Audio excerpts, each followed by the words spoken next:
Now then, I managed to convince her and get out there. But what do I do now? My magic's still not stable. I like to use it to create some new clothes to wear, but I'll limit my magic to more practical uses for now. Wait, you could do that? I didn't know that was an ability you had. No wonder you could take off and put on your clothes at will. You could just magic them.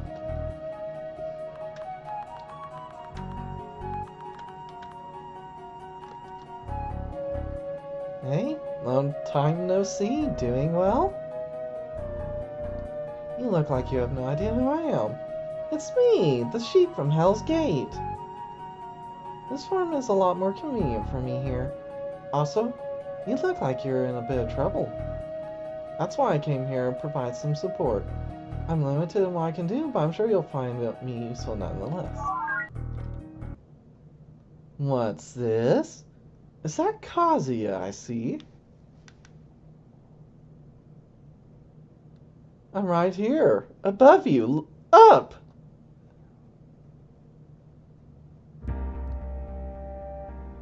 Cheshire? You've shrunk an awful lot since the last time I saw you. Weren't you off to see Titania? I thought it was a bit odd that you left your items and clothes behind, so I went looking for you. What happened? Did you run into some kind of trouble? There's a lot I don't know about Cheshire, and it's not like I trust her. But the situation is what it is. I give her the rough outline of what happened. A fairy needle that changes one's height. I've heard of such things. Only a tiny fraction of fairies are granted the honor of having one by Titania, given how special they are. But that was pretty bold of those two fairies to do that to you. Aren't you the lady killer, Kazuya-kun? So, what's the plan? It looks like you haven't given up on getting out of here, but do you have an idea how to get back to your original size? I'm sure you aren't thinking about doing anything as reckless as challenging Titania at your current size. She'd be difficult enough to beat even if the odds were on your side. Of course not. I don't think there'd be a way to fire like this anyway. The effect of my magic has been scaled back to my size.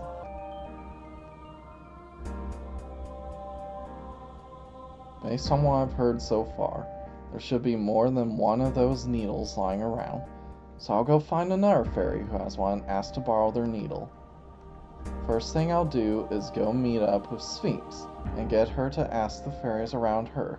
It looks like she and the fairies have been getting along pretty well. Looks like you've come up with a fairly realistic plan. It doesn't seem like you're going to try escaping by running around blindly. However, I hate to burst your bubble, but I think it'll be impossible for you using our fairy's needle. Like I said before, those needles are gifts bestowed upon fairies by Titania herself, which means that, ultimately, they remain her property. That Ayna fairy might have been a special case, but the other fairies are very close to Titania. In other words, they're Titania's allies. Even if you manage to find a fairy who both has a needle and has made friends with Sphinx, they may or may not actually help you before you've actually challenged Titania.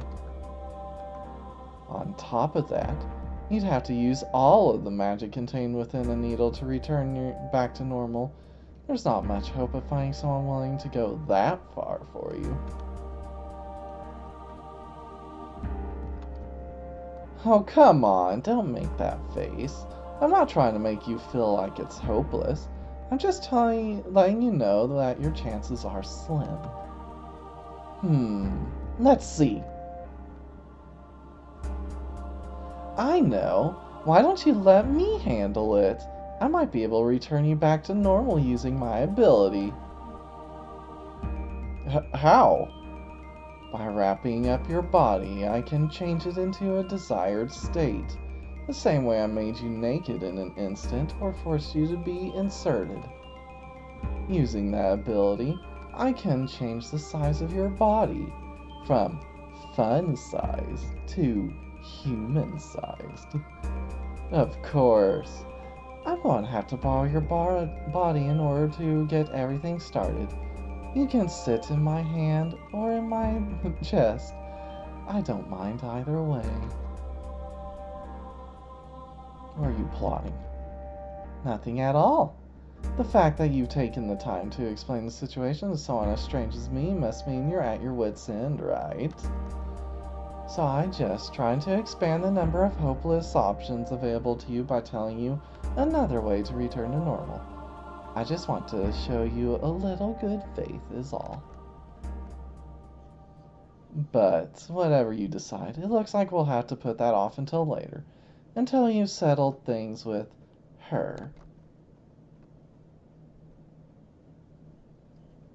Ayna-chan. Why are you here, Kazuya? What happened to Mai-chan? I thought I told her to wait there with you. Don't tell me you did something awful to her.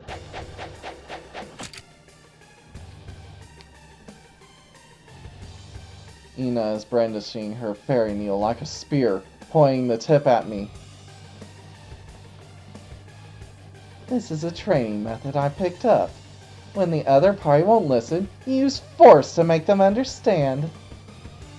I'll use this to give you a good beating and make you into my slave. I'm sure you'll learn to love it.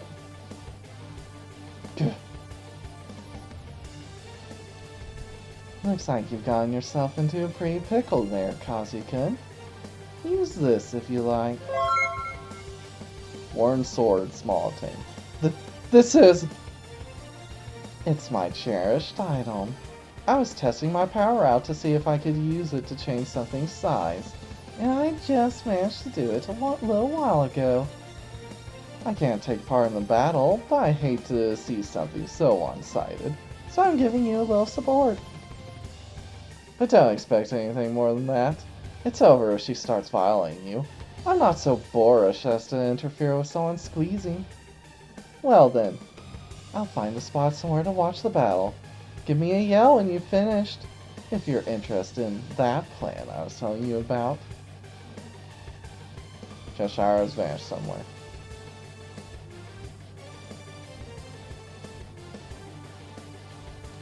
She's one creepy demon.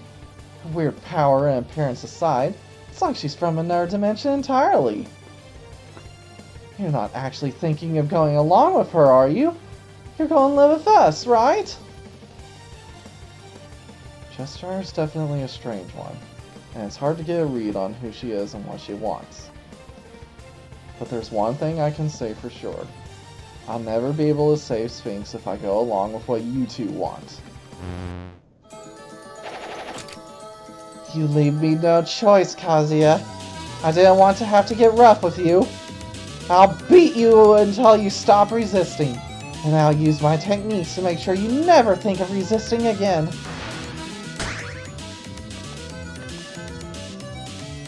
Each time she moves too forcefully, her skirt flutters. Even if I'm not conscious of it, my gaze wanders to her thighs. It's as if that were the main focus instead of her attacks. And Ayna's showing off her lower body too. My oh my! What's the matter, Kazuya? The way you've been staring at me, it's a little obscene, don't you think? You don't have to sneak a peek like that. You can take a closer look, you know. Here, look. Wait, Kazuya! I surrender! It's my loss! Please, can you stop hurting me? Look, I'll even throw the needle away. Don't make that scary face. It's just a prank, right? Right? Ayna threw the fairy needle away and is slowly approaching. What should I do? Do I trust her or... There we go.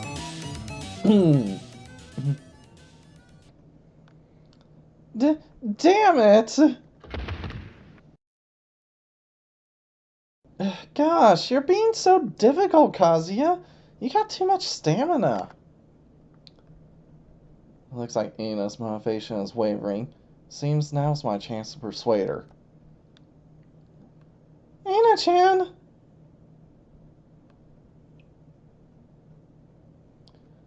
Mai-chan! Are you hurt? Are you okay? He didn't do anything awful to you. I'm okay. He didn't do anything to me. In fact, it was more the other way around. Putting that aside, let's stop this, Ayna-chan. Kazuya-kun isn't going to fall for us. You tried seducing him, shrinking him, and seducing him after shrinking him. Let's leave him to go see Titania-sama. What are you saying all of a sudden? You said yourself that you wanted him to be all yours. Wasn't that what you want more than anything? You're normally such a quiet shut-in, so seeing you unusually happy about something made me want to do my best for you. I went out specifically so you two could be alone together. Thank you, Ayna-chan. But I get it now. It's not like Kazuya-kun hates us. In fact, it's because he doesn't hate us I can clearly say that there are things in his life more important than us. To be honest, it's a little frustrating. We aren't enough for him. We won't be able to make Kazuya-kun happy. Mai-chan. Ayna-chan. Beyond the fact that he's not something I can have, I don't want to do things to him that he doesn't like. Whether it's you doing those things or me, it all comes out the same. So let's stop holding him back. Let's let him do what he wants. Kazuya, there are two things in this world I absolutely hate. The first are humans that won't do as they're told. There hasn't been a disobeying human so far that hasn't eventually submitted after we made them their body understand. But the second is anyone who makes Mai-chan cry.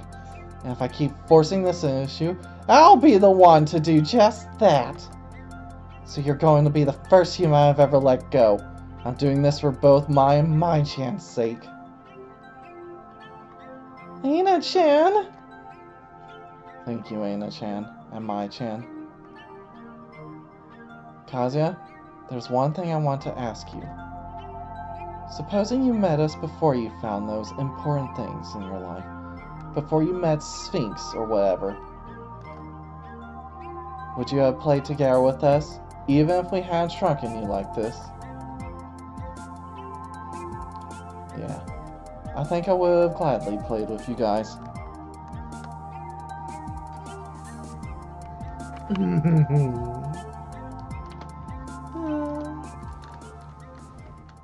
Mai and Ayna slowly departed, flying shoulder to shoulder.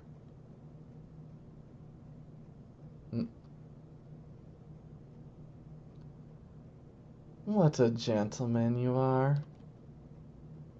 Whoa, you gave me a fright! Where'd you come from?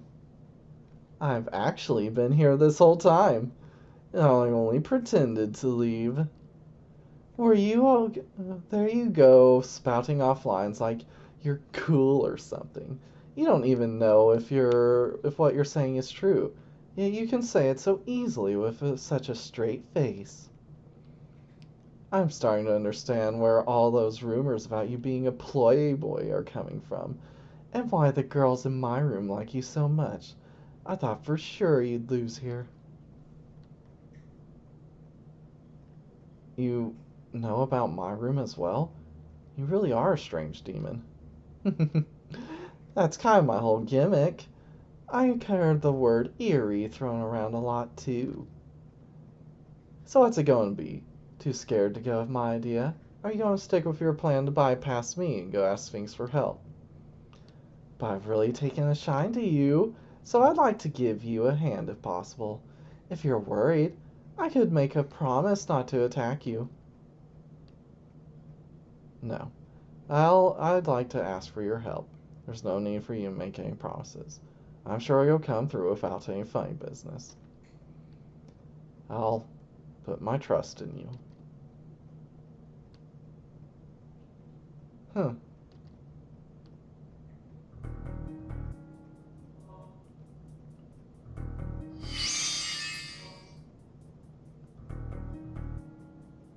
Okay, all done. If I recall correctly, you were just under 5'8", right? That's the height I've changed you back into. You're finally out there. Whoa, don't sneak up on me like that. Where have you been until now? I've been close by this whole time, but since I rely on your magic to appear and your power had been weakened, I wasn't able to take my proper form until now. And why don't you? Stop being so reckless! You carelessly made a deal with someone you don't fully understand without even binding them with a promise first. No matter how much of a complete airheaded moron Sphinx might be, it's infinitely better to rely on her than this person's abilities. What was your plan if she betrayed you?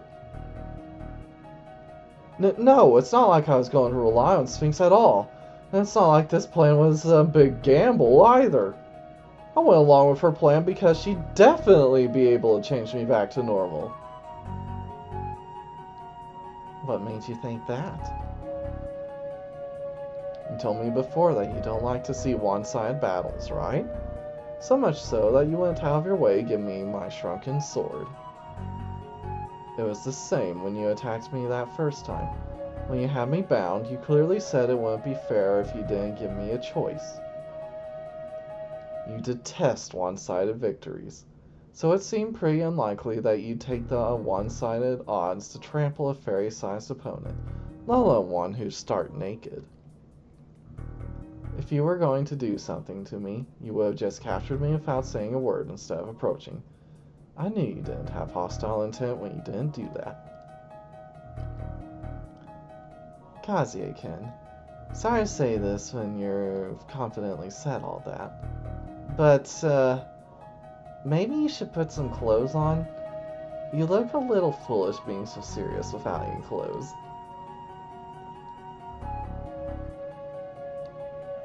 No choices have been observed. I also can't confirm the formation of any world lines. Don't tell me he's got that much confidence in this thinking based purely off the behavioral patterns he's seen so far, and didn't need to rely on the power of the intervener? I thought that the individuals from that world who had gained the power of intervention were not uncommon, and that talks of singularities was an exaggeration. But now I see, certainly. Kazuya has recovered his weapons and items. That should be everything. I thought about attacking you the moment you put your equipment and clothes back on, but after you read me so well, I lost all my motivation. And while you may have had a lot of faith in me, you should really get a promise from a demon when doing a deal, whether it's a demon or a cat. Both demons and cats can turn on you with a whim, you know. So then, why didn't you turn on him? Well, I guess Kazuya-kun's natural lady killer charms will have gotten to me too. What kind of answer is that? Oh yeah, I'm sure you know this already, Kazuya-kun, but all of your equipment was unequipped when you were shrunk. You'll need to re-equip everything, especially if you're going to see Titania, because I don't think your meeting will go smoothly. You're probably going to have to use force in the end, so be sure to go in fully prepared for anything.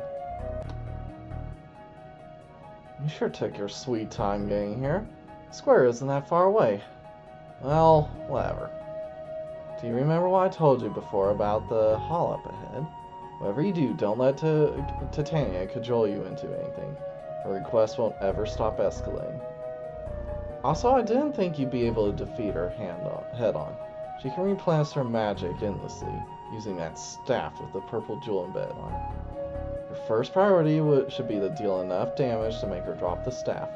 Once you've got it, you'll have the overwhelming advantage to proceed either by battle or negotiation. Either way, you'll need to give this everything you got. I'm counting on you, Kazuya.